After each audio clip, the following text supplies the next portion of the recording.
They sold my car, a $40,000 car I worked 3 years to afford, and they sold it like it was scrap metal.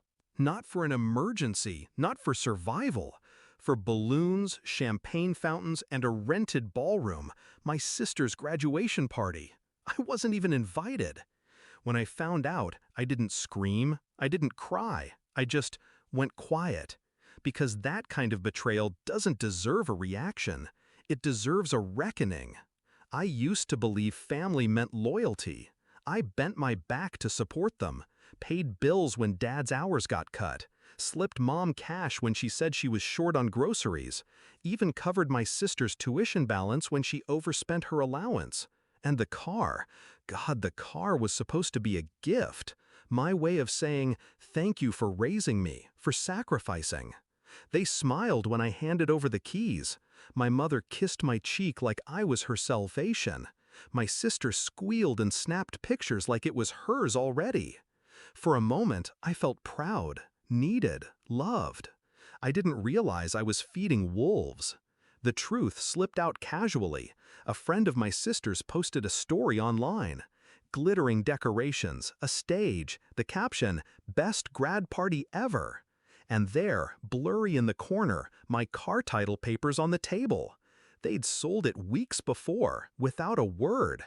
I stared at that photo until my chest went cold. My name erased for her moment of glory. I confronted no one, not then, because rage is loud, but revenge is patient. When the party ended, they acted as if nothing had happened. My mother even bragged, "Your sister deserved a celebration. Don't be selfish. You'll have your time." Selfish. That word sank into me like a blade. I had given and given until I was empty, yet somehow I was selfish. That's when I decided, if they only saw me as a wallet, then I'd shut it. But not before teaching them the cost of biting the hand that fed them. Step one was silence. I stopped answering money calls, stopped covering emergencies. Let the bills pile, let the tension grow. They thought I was sulking. They whispered about me being ungrateful. I smiled to myself. Let them talk. Step two was precision. My sister's tuition loan? In my name. My mother's credit card? Co-signed by me. I had the legal right to pull the plug, and I did. Quietly, strategically. One by one, the safety nets vanished. Step three was patience. I waited for the day they'd need me again. I didn't have to wait long.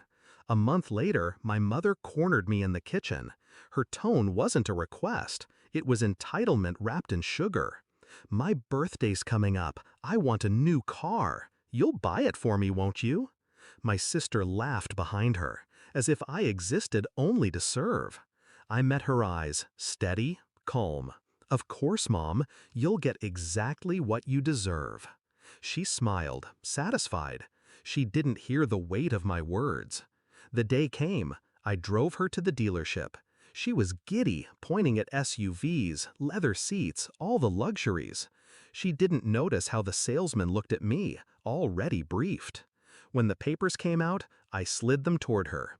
"Happy birthday, Mom. Sign here." She signed without reading, too blinded by greed to see the fine print. It wasn't a purchase agreement. It was a lease, solely in her name. No down payment, no subsidies from me. Just her, shackled to monthly payments she couldn't afford. Her smile faltered when the salesman explained. "Congratulations, ma'am. Your new car will arrive next week. First payment due in 30 days. She turned to me, panic flickering. "You said you'd buy it." I shrugged. "I gave you what you deserve. A car. The rest is yours." Her face drained. My sister cursed under her breath. And I walked out, keys in my pocket, not theirs. It unraveled fast after that. The tuition payments stopped. My sister was dropped from her program. The credit cards defaulted. My mother's phone buzzed with collection calls. The car lease payments crushed them, late fees stacking like bricks on their chest. That's when the calls started. 50, 60, begging, pleading. I didn't answer. For the first time, they felt the weight I'd carried for years. And me?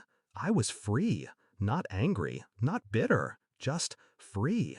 Because betrayal isn't undone with shouting matches or slammed doors. It's undone when the betrayer realizes they destroyed the only person who ever held them up. They wanted me to be their provider, their safety net, their servant. Now they know what life looks like without me. I gave them everything once. Now I've given them nothing, except the one gift they truly earned, the lesson that even family can fall from grace, and that I never fall twice.